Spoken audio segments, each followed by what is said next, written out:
Soy Fernando Díaz Villanueva, hoy es 9 de marzo de 2018 y esto es La Contracrónica.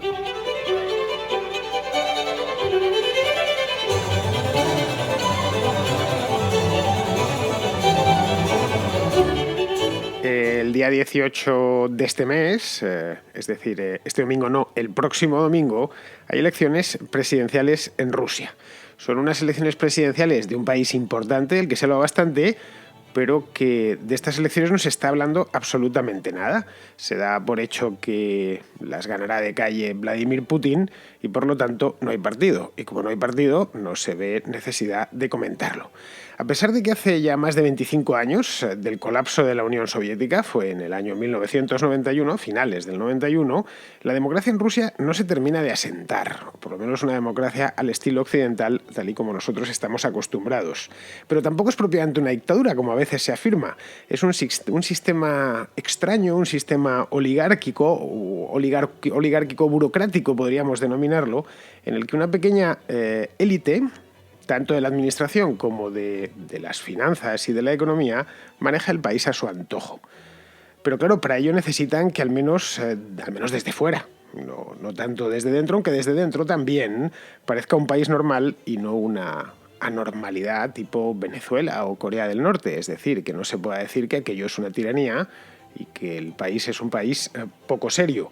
Pero curiosamente los rusos, es decir, los que van a votar dentro de semana y media, sí se toman en serio las elecciones, muchísimo. Hay de hecho 8 candidatos en liza y la campaña está siendo muy intensa. A poco que visitemos la prensa rusa, aunque no la entendamos, pero nos permite hacernos una idea, aunque solo sea por las fotos, cómo se está viviendo a tope. Incluso se está viviendo tanto que algo nos salpica y nos llega hasta nosotros. Es decir, los rusos parece ser que se lo creen. No sé si se creen que puede ganar otro distinto a Putin. Es decir, que si la victoria de Putin es tan segura, la pregunta es ¿a qué viene tanta atención? No sé si os habéis dado cuenta, pero las elecciones rusas parecen no importar a nadie. Salvo a los rusos, se entiende, y a esos parece que les importa bastante. Si Rusia fuese un país pequeño, un país tipo Bielorrusia, por ejemplo, o Moldavia, algún país de la zona que no tuviese, o Albania, no hace frontera con Rusia, Albania, pero es un país pequeñito del que no sabemos más que los albaneses, el presidente, yo tampoco lo sé, si os soy sincero. Bueno, pues tendría lógica, porque me voy a preocupar de las elecciones de Moldavia o de quién manda en Moldavia.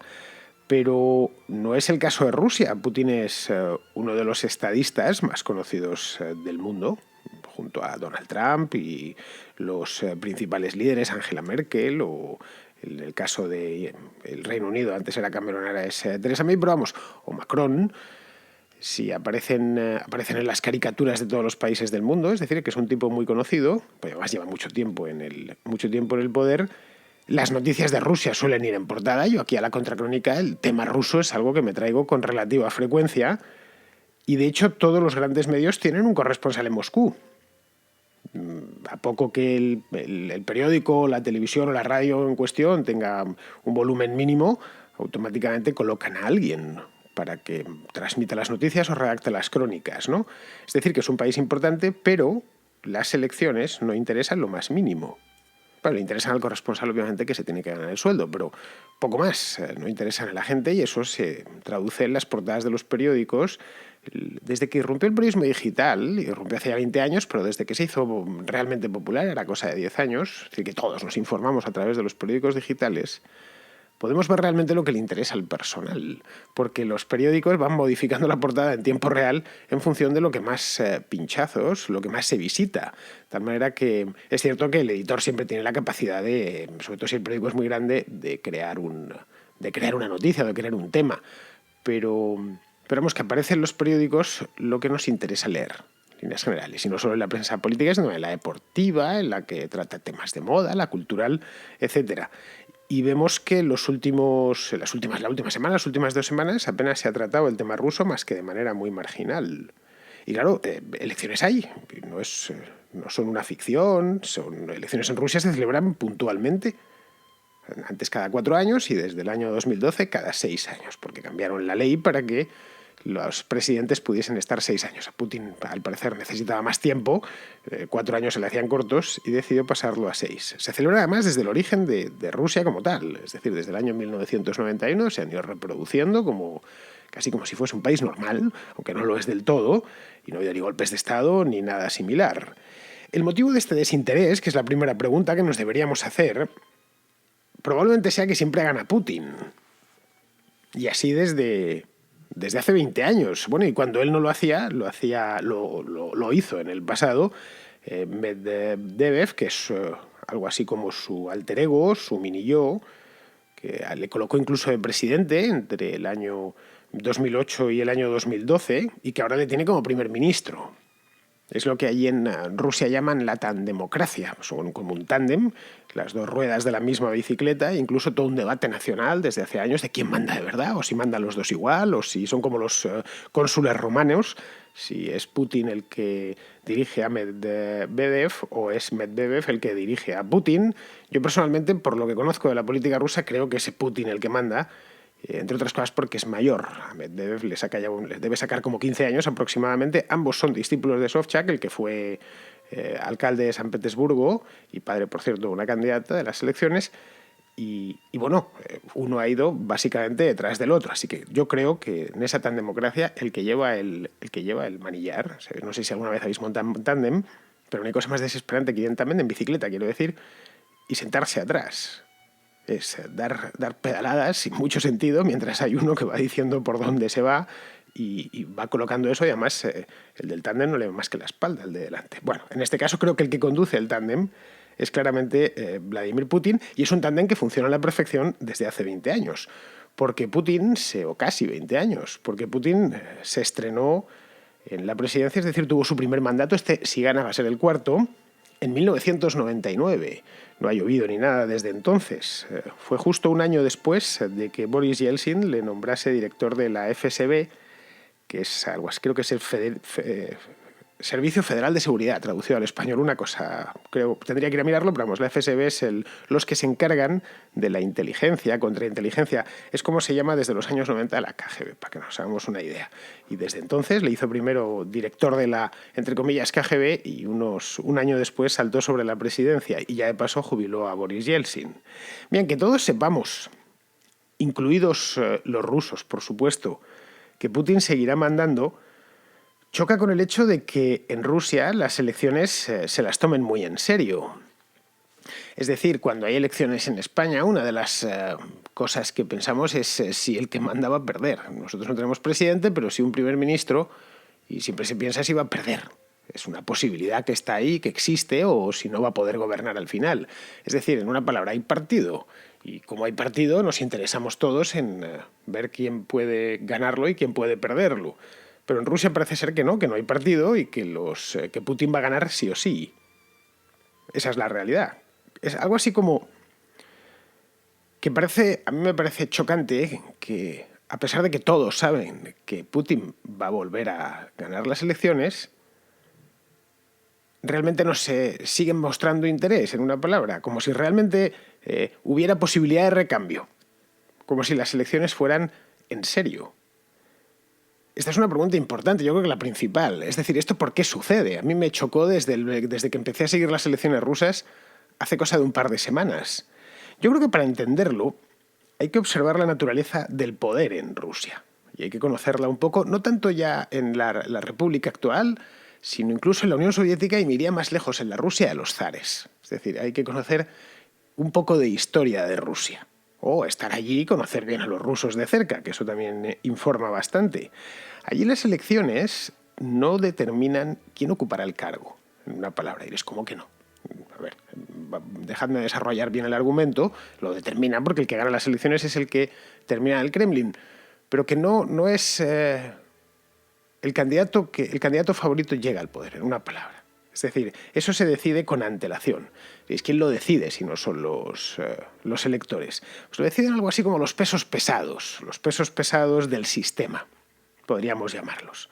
El sistema no solo son los oligarcas, como os podréis pensar, y como suelen despachar esto generalmente los corresponsales de dos brochazos en las crónicas de prensa, sino también los altos cargos de la administración. Rusia es un país muy burocratizado. Lo es hoy, lo fue, por supuesto, en tiempos de la Unión Soviética, entonces era todo burocracia, y lo fue incluso con los zares. Eso se ve muy bien en la literatura rusa del siglo XIX, lo lenta y desesperante que puede llegar a ser la burocracia en Rusia. En una palabra, que vivir en el Kremlin no significa mandar, o no necesariamente significa mandar. El caso de Boris Yeltsin, que estuvo 8 años al frente de la presidencia de aquel país, lo confirma. Era un tipo que estaba discutido por todos los lados, era más popular fuera del país que dentro. O si nos vamos a la última etapa de Mikhail Gorbachev, lo mismo, cuando perdió el apoyo de la gran burocracia soviética, que luego se transformó en burocracia rusa y de las repúblicas, de las ex-repúblicas soviéticas, automáticamente pasó a ser un don nadie allí y salió del poder disparado y de la propia política disparado. Es decir, los burócratas rusos son maestros de la dilación, de la resistencia pasiva, si el que manda no les complace. No es que lo pueda hacer uno individualmente, porque en ese caso lo quitarían de ahí, pero si la administración no está de tu lado, no puedes gobernar, en una palabra. Las elecciones, por lo tanto, sirven a este gigantesco engranaje administrativo como indicador del apoyo popular que el presidente es capaz de suscitar. Un indicador directo, la toma de temperatura perfecta, de si compensa o no compensa dilatar ciertas decisiones, o dormirse en los laureles, o decidirse por ofrecer resistencia o por no hacerlo, por colaborar. Si miramos los resultados de las últimas elecciones, cosa que he ido a hacer para comentárosla, en las elecciones de 2012, que fueron las últimas, Putin obtuvo el 63,6% de los votos. No está nada mal, ganaron las elecciones por el 63, casi 64% de los votos. El siguiente, que era el comunista Gennady Zyuganov, que ya no se ha presentado a estas, se tuvo que conformar con el 17%. O sea, el segundo.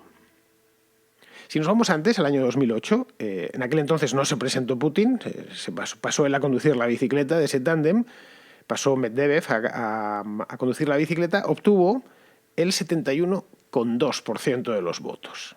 Y Zyuganov, de nuevo, el 18%, se mantuvo. Como veis, había perdido algo Putin en las del año 2012, pero se mantuvo en unos niveles de apoyo muy altos. Si nos vamos antes, todavía al año 2004, presentándose Vladimir Putin, ganó con el 72% y en la práctica totalidad de las circunscripciones de Rusia, en la práctica totalidad de los distritos electorales. Vemos el mapa de Rusia, estaba todo pintado del color de Putin. Estas victorias tan contundentes son un mensaje a esa administración. Una administración, por lo demás, tan deseosa de perpetuarse.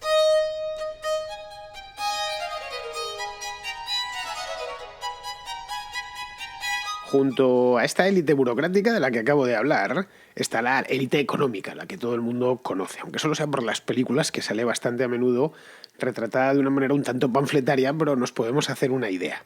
Son los famosos oligarcas. Los oligarcas que han dado días de gloria a los guionistas de Hollywood. Son los millonarios rusos, que además son muy millonarios. Tienen los mejores yates que uno se puede imaginar, viven en unas mansiones espectaculares, son tan ricos que hasta pueden permitirse el lujo de comprarse una nacionalidad occidental. La mayor parte de ellos tienen nacionalidades occidentales, porque tú puedes tenerla, no porque las estén a la venta, pero sí si te vas a vivir a un país, sitúas la residencia, y situar tu residencia en Occidente es tan fácil como tener dinero como para hacerlo, al igual que si uno se quiere vivir a Mónaco. No necesita más que tener un montón de millones de dólares en la cartera, y en el Principado no te van a poner ningún problema. Bueno, pues estos son los oligarcas rusos. Los millonarios en Rusia, es decir, estos oligarcas no son como los de Occidente. Hay de todo, obviamente, pero la mayor parte de ellos. En Occidente son empresarios que generalmente empezaron desde abajo y que a base de méritos, de trabajo, de visión, también de algo de suerte, pues han llegado hasta donde están. Si vemos, por ejemplo, los hombres más ricos de casi cualquier país occidental, o nos encontramos con empresarios que tuvieron una visión, pues caso en España Amancio Ortega con Zara, o de Steve Jobs, que en paz descanse, o nos encontramos con grandes administrativos de empresas que empezaron, son los que, por ejemplo, llevan el IBEX 35 en España, que estudiaron mucho, fueron muy listos, que supieron estar en el sitio adecuado y que han terminado pues presidiendo Repsol o Telefónica o qué sé yo, Gas de Francia. Entonces, estos son la élite económica de los países occidentales. En Rusia no sucede nada de eso. La mayor parte de los oligarcas rusos se hicieron millonarios muy rápidamente. No sé si de la noche a la mañana, pero casi, gracias a pelotazos durante la década de los 90, cuando el país pasó de ser pues poco menos que una comisaría, estar todo nacionalizado, a abrirse. Se hicieron auténticas fortunas. Y esas fortunas, además, en muchos casos las han hecho crecer. Gracias, por supuesto, a un país en el que durante estos últimos 25 años la corrupción ha abundado. Literalmente el sistema está anegado por la corrupción. Algunos de los candidatos, entre ellos el Navalny, que no se ha podido presentar, se quejan amargamente de la corrupción. Es decir, anega todo el sistema, en una palabra. O sea, es otro de los clichés clásicos de la Rusia postsoviética que en buena medida es cierto. Bien, estos oligarcas necesitan en el Kremlin a alguien que les proteja de la competencia, es decir, de otros que quieran hacer lo mismo que hicieron ellos hace 10, 15 o 20 años. Y que además alguien fuerte que arbitre en sus disputas. Es decir, una persona de fiar. Y que sea, bueno, que lo puedan considerar de los suyos. Que no ponga en peligro su patrimonio y sus negocios. Aquí nos podríamos preguntar qué piensan los rusos de todo esto. ¿Saben lo de sus millonarios, lo de sus oligarcas? Las películas ven las mismas que nosotros. Pues sí, obviamente lo saben, claro. Y el que no lo sabe se lo imagina. De ahí que es importante para los oligarcas que el presidente sea un tipo popular, que transmita a los rusos seguridad y que sepa tocarles la fibra sensible. Eso es muy importante. Los rusos son un pueblo que realmente nunca han conocido una democracia propiamente dicha, en ninguna etapa de su historia. Pasaron de la autocracia de los zares a la tiranía soviética y después a lo que tienen actualmente. Y por lo tanto son fáciles de contentar. Esto me lo contaba un ruso hace tiempo. Me decía que en Rusia realmente, con seguridad en el empleo y orgullo de ser ruso y sentir orgullo de ser ruso, bastaba. Me llamó la atención. Dije, pero es tan fácil. Dijo, sí, es muy, muy sencillo, mucho más sencillo contentar a un ruso que contentar a un español o a un alemán o a un estadounidense. Con estas dos cosas, creo, me decía él, quizás que durante siglos lo hemos pasado tan mal que cualquier cosa nos parece bien. Me pareció un poco pesimista, pero bueno, él, a fin de cuentas, es ruso y lo sabrá mejor que yo. Pues bien, Putin y su mini-yo, es decir, Medvedev, han sabido suministrarles ambas cosas durante los últimos 20 años. Y por eso gobiernan como gobiernan desde entonces. Es decir, la tan democracia ha sido útil, en una palabra. Ha sido útil a los varones de la administración, ha sido útil a los oligarcas millonarios, a los ricos, y le ha sido útil también al pueblo. Estas elecciones, por lo tanto, y ya puestas las fichas cada una en su lugar, despiertan tanto interés en Rusia porque servirán para tomar la temperatura a la popularidad de Putin, esencialmente. Todo el mundo sabe que va a ganar porque es la persona que tiene que estar ahí, la que está designada para la victoria. Y si se hacen las elecciones es para saber hasta qué punto es merecedor de esa victoria. Si merece la pena o ha merecido la pena colocarle ahí. Es decir, que si Putin gana con el 50% de los votos, que cualquier otro presidente se daría con un canto en los dientes, no digamos ya si gana con menos, pues su imagen va a quedar muy resentida, tanto para los oligarcas como para la administración. Si repite los resultados de 2004, que es en principio lo que él pretende, en el entorno del 70%, pues transmitirá autoridad. Podéis pensar, bueno, y si directamente ya quiere demostrar que es el amo y hace trampas y se consigue ponerse en el 90% de los votos, una cosa búlgara, ¿no? Bueno, aunque habría que decir ahora casi venezolana. Bueno, en ese caso no le vendría bien. porque todos entenderían que ha hecho trampas y eso le restaría credibilidad. Es decir, sería como hacerse trampas en el solitario. Sí, no tienes ese apoyo realmente, lo has forzado. Para mantener a todos contentos, a todas las fuerzas vivas de la sociedad rusa, Putin necesita, por lo tanto, hacer un encaje de bolillos bastante delicado. Un encaje de bolillos entre nacionalismo, comunismo, populismo y cierta apertura económica. Bueno, apertura económica y política, es decir, jugar varias bazas a la vez. Y ahí es donde entran los otros candidatos, los otros 7 candidatos que hay. Ellos, en función de las encuestas, que se hacen continuamente, saben qué es lo que preocupa en Rusia en cada momento. En este momento concreto, justo una semana antes de las elecciones, saben exactamente, en función de los candidatos, cada uno tiene un mensaje muy claro, qué es lo que a los rusos les preocupa. Actualmente los sondeos, el último sondeo que lo acabo de mirar, le da a Putin una victoria del 70%. Es decir, está en la línea con lo que el Kremlin quiere. Los dos siguientes serían el comunista Pavel Grudinin y el nacionalista, este es un viejo conocido, que es Vladimir Zhirinovsky. Estos son los dos siguientes. Es decir, si quitásemos y hiciésemos desaparecer a Putin con una varita mágica, uno de estos dos ganaría las elecciones. Como podéis ver, ambos son ferozmente antioccidentales.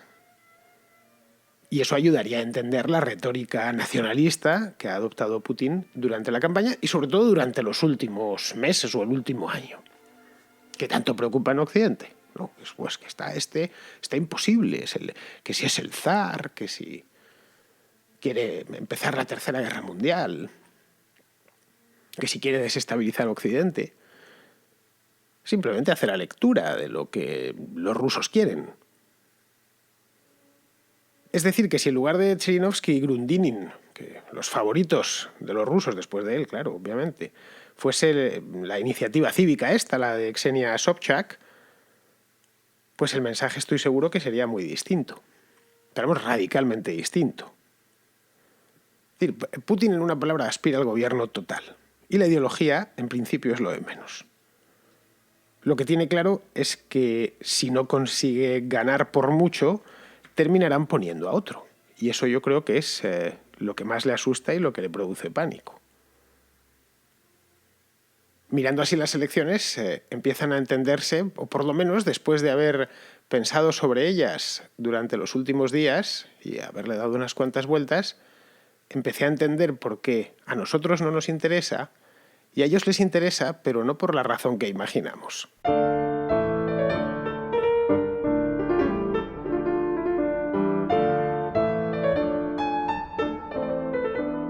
Tengo una llamada de Alejandro, que es nuestro cubano de Los Ángeles, que nos quiere comentar un asuntillo híbrido angelino. Sabéis que angelino es el gentilicio de aquella, iba a decir gran ciudad, ¿no? Aquella gigantesca ciudad. El alcalde de Los Ángeles, el señor Eric Garcetti, aprobó el año pasado un presupuesto millonario para proveer a la policía del condado de Los Ángeles de vehículos híbridos de última generación. O sea, eso fue el año pasado. Había,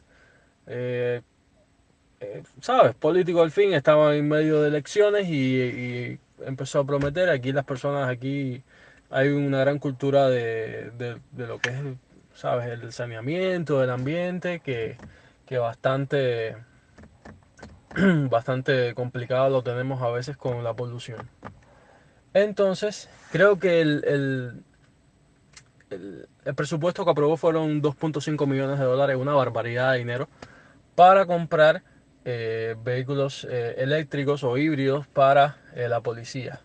¿Qué pasó? Bueno, te contaré que se gastaron 2.5 millones de dólares, creo, en BMWs i3, que son estos eléctricos, y en Teslas. Como todos sabemos, los Teslas son bien caros. Y pasó un año entero y pasó un año entero y cuando fueron a hacer el inventario de los carros, se dieron cuenta que los carros no tenían algunos más de 100 millas caminadas en un año, cosa que para un vehículo patrulla es algo bien inusual. Bueno, ¿qué pasó? Que compraron todos los vehículos, se gastaron los 2.5 millones de dólares y tenían los vehículos guardados en los garajes de la policía. Solamente agarraron alguno de esos vehículos puntualmente para ir a buscar comida a la hora de almuerzo. Entonces, es para que vean todos los oyentes de la Contracrónica que también aquí en los Estados Unidos, en el paradigma para muchos de los libertarios, de las medidas consecuentes, también pasan estas cuñadeces, como dicen ustedes. Pues mira, Alejandro, puestos a ser mal pensado, y aquí en España tenemos un refrán que dice, piensa mal y acertarás. Y a veces, bastante a menudo, es cierto, ¿eh? Como casi todos los refranes. Piensas mal y generalmente aciertas. Pues si fuéramos mal pensados podríamos imaginar que los tienen guardados, no sé, porque su idea es venderlos. Es un Tesla, a fin de cuentas. Son coches, como bien dice, son carísimos. O los BMWs estos eléctricos por Madrid se ven algunos, por cierto. Y son... esos coches son una maldición, pero no los oyes. Han empezado ahora a circular un montón de coches eléctricos por Madrid y motos eléctricas y no las oyes venir. Incluso algunos autobuses completamente eléctricos y se te caen encima, a poco que no hayas mirado. Bueno, pues podemos pensar que lo que quieren es guardarlos ahí sin hacerles muchos kilómetros para venderlos después. Pero no, seguramente es por huevonería burocrática. Es decir, que por la razón que sea, que no podemos ni siquiera imaginar nosotros, simples mortales, están metidos en un garaje. O quizá porque, no lo sé, hacen demasiados kilómetros los policías, y más en una ciudad como Los Ángeles, que es tan grande, y necesitan enchufarse. Los híbridos no, pero sí los eléctricos. Y tienen una autonomía muy reducida y luego tienen que pasarse media vida cargándose. O sea, yo creo que es el principal problema tecnológico que tienen, el principal desafío tecnológico que tienen ahora mismo los automóviles eléctricos. Y es que puedes hacer solo 400 kilómetros y luego tienes además que esperar 4 horas a que el depósito, a que la batería termine de cargarse. Creo que la cosa podría ir más por aquí. De lo que estoy seguro es que el alcalde posa con ellos. Eso, vamos, no hace falta ni que me lo digas. Y posa más muy a menudo. Cada vez que tiene un acto o algo especial, seguro que se retrata con los eléctricos para que todos vean, los votantes vean, que es un tipo comprometido con el medio ambiente. Y además se ha encargado de que todos los angelinos os enteréis que los Teslas y los BMWs estos eléctricos existen y están debidamente custodiados e incluso se patrulla con ellos. Con esto del medio ambiente, los políticos han encontrado una excusa para gastar sin medida. No solo en Los Ángeles, sino en todas partes, ¿eh? Cualquier gasto que adjudiquen que tenga como excusa el medio ambiente es bien recibido. Una especie de gasto justificado, y así lo entienden ellos, por supuesto. Para un político todo gasto es justificado, pero lo entienden también muchos votantes. Y esto es un problema, porque no existen, o existen muy pocos gastos justificados, tanto en la administración como en la vida privada. El cruzar la barrera del despilfarro es realmente fácil. Y por lo demás, pues Alejandro, tienes toda la razón, los políticos también son malos en Estados Unidos. Los políticos son malos en todas partes. Te voy a soltar otro refrán. Aquí en España tenemos uno que dice: en todas partes cuecen habas y en algunos sitios a calderadas. Es decir, que los políticos de Los Ángeles son tan malos como los de aquí o como los de cualquier otro sitio. Muy bien, pues vamos a ir acabando el programa. Vamos con Pizarro, que nos hace su comentario hoy sobre el asuntillo este de Trump y los aranceles. En temas comerciales, Donaldo se comporta como un tratante ventajista que pretende aplicar la ley del embudo, pensando que forzando un trato desigual ha engañado a alguien o ha ganado algo. Desconfianza, recelo, represalias o ataques preventivos es lo que cosechará fuera. Y dentro niega a los estadounidenses la posibilidad de adquirir en el futuro materias y bienes baratos. En resumen, Donaldo está siendo un listillo miope, preparando un Cristo futuro que no verá venir y del que culpará a otros. Los afectados ya esgrimen amenazas por si Donaldo se lo quiere replantear. Ojalá. Un cordial saludo de Pizarro. Y ya antes de irme me comentabais a algunos ayer que me lo enviabais por WhatsApp y además me lo habéis dejado en los comentarios, no recuerdo si en YouTube o en iVoox, pidiéndome un reportaje sobre la manifestación del día 8 de marzo, la manifestación esta feminista que se hizo en Madrid por todo lo alto. Y cómo no voy a complaceros, es decir, no me daba para un programa de radio, hubiera sido un rollo de programa de radio y tampoco es eso, no quiero aburriros, todo lo contrario. Así que lo que hice fue darme un paseo darme todo lo que se puede pasear en una manifestación, que es poco, por la manifestación, bajé hasta el Paseo del Prado y la Fuente de las Cibeles, también fueron por la Gran Vía, a ver qué es lo que se cocía por allí.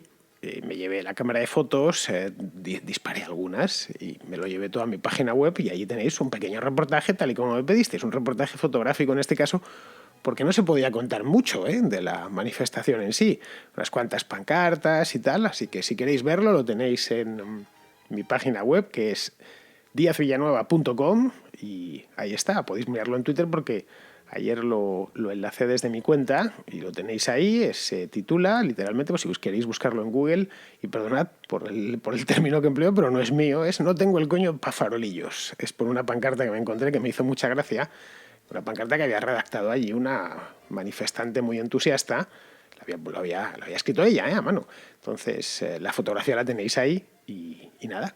Me ha colgado en concreto 12 fotografías, así que si os apetece, si queréis castigaros un poco, no tenéis más que ir a diazvillanueva.com y allí las tendréis dispuestas. Ya sabéis, en la entrada que se titula "No tengo el coño pa' farolillos". Muy bien, queridos amigos, pues yo mañana lo que tengo es el cuerpo para hacer un programa de radio sobre libros, porque mañana es sábado y lo que toca por estos pagos es la contraportada. Así que hasta mañana, amigos.